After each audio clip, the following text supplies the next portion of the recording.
सम्पूर्ण देश विदेशमा छडेर रहनुहुने ख्रिस्टमा आत्मीय दाजुभाइ तथा दिदीबहिनीहरूमा जय मेसी, साथै सम्पूर्ण नेपाली बुवा आमा दाजुभाइ दिदीबहिनीहरूमा नमस्कार भन्न चाहन्छु।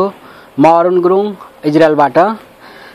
आज म एकदमै खुसी छु किनभने मैले यहाँ इजरायलको करेसा बारीमा हरियो साग, रायोको साग अनि खुर्सानी रोपेको छु। अनि आज यो खुर्सानी टिप्नु पर्यो भन्दाखेरि चाहिँ एकदमै खुसी लाग्यो। अनि यसो सानो भिडियो रेकर्डिङ गर्दैछु हैन।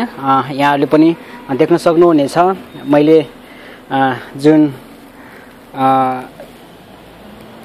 समयहरूलाई बचत गरेर हैन, जस्तै आफ्नो काम ड्युटीहरू सकेर चाहिँ हैन, त्यसको समयलाई चाहिँ सदुपयोग गरेर मैले बारीमा चाहिँ 8वटा बोट डल्ले खुर्सानी लगाएको छु हैन, फलाएको छु।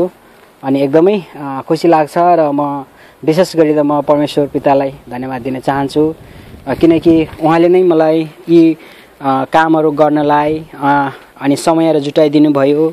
अनि उहाँले नै मलाई काम गर्नलाई शक्ति सामर्थ्य उहाँले नै दिनुभयो। म विशेष गरी धेरै धेरै धन्यवाद दिन चाहन्छु। साथै यो घरको एम्प्लोयरलाई र उहाँको फ्यामिलीहरूलाई म अति नै धन्यवाद दिन चाहन्छु हृदयबाट नै। किनकि एकदमै हेर्नुहोस् न, तपाईँहरूले पनि हेर्नुहोला, किनकि एकदमै रातमै भइरहेको छ हैन। खुर्सानी अति नै फुलेको छ। जुन यो खुर्सानी चाहिँ धादिङ जिल्लाको उत्तरी भेग, जहाँ मेरो जन्मभूमि विशेष गाउँबाट चाहिँ मेरो बाबुजीले चाहिँ बिउ पठाइदिनु भएको थियो। यो एकदमै टेस्टी छ यो खुर्सानी हैन।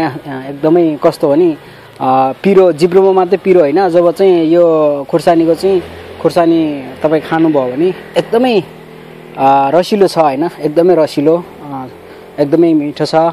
यदि तपाईँहरू इजरायलमा रहनुहुने र विशेष गरी रमतगान एरियामा रहनुहुने दिदीबहिनी दाजुभाइहरूले यदि यो हरियो खुर्सानी तपाईँहरूलाई चाहिँ मनपर्छ भने कृपया तपाईँहरूले पनि मलाई सम्पर्क गर्न सक्नुहुनेछ। र मैले बारीमा चाहिँ रायोको साग पनि उमारेको छु, तर बिउ राम्रो नभएको कारणले त्यति फलाउन सकेको छैन। तैपनि म आशा गर्दछु छिट्टै नेपालबाट चाहिँ सागको बिउहरू मगाएको छु। म आशा गर्छु छिट्टै पनि त्यो हुन्छ होला हैन। ल, यहाँहरू सबैलाई धन्यवाद दिन चाहन्छु र तपाईँहरूले चाहिँ आफूलाई मनमा लागेको कुराहरू कमेन्ट गर्नुहोला। धन्यवाद।